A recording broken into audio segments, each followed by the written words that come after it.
मेहनत का फल। एक गांव में दो मित्र नकुल और सोहन रहते थे।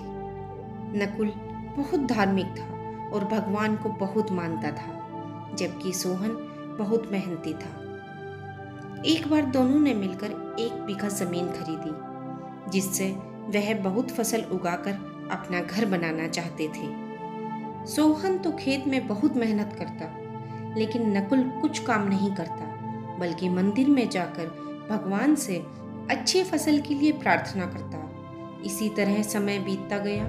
कुछ समय बाद खेत की फसल पककर तैयार हो गई, जिसको दोनों ने बाजार ले जाकर बेच दिया और उनको अच्छा पैसा मिला।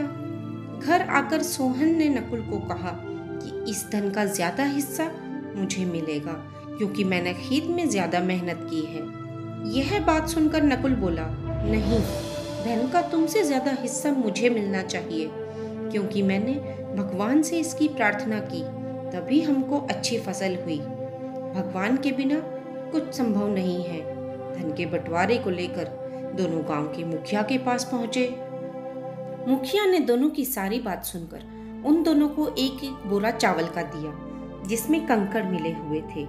मुखिया ने कहा कि कल सुबह तुम दोनों को इसमें से चावल और कंकड़ अलग अलग करके लाने हैं, तब मैं निर्णय करूंगा कि इस धन का ज्यादा हिस्सा किसको मिलना चाहिए।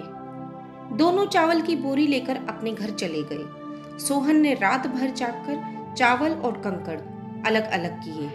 नकुल चावल की बोरी को लेकर मंदिर में गया और भगवान से इसके लिए प्रार्थना की। अगले दिन सुबह सोहन जितने चावल और कंकड़ अलग कर सका, उसको ले जाकर मुखिया के पास गया, जिसे देखकर मुखिया खुश हुए। नकुल वैसी की वैसी बोरी को ले जाकर मुखिया के पास गया। मुखिया ने नकुल को कहा कि दिखाओ तुमने कितने चावल साफ किए हैं। नकुल ने कहा कि मुझे भगवान पर पूरा भरोसा है कि चावल साफ हो गए होंगे। जब बोरी को खोला गया तो चावल और कंकड़ वैसे के वैसे ही थे।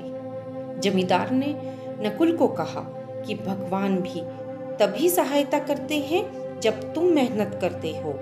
इसके बाद नकुल भी सोहन की तरह खेत में मेहनत करने लगा और अब की बार उनकी फसल पहले से भी अच्छी हुई।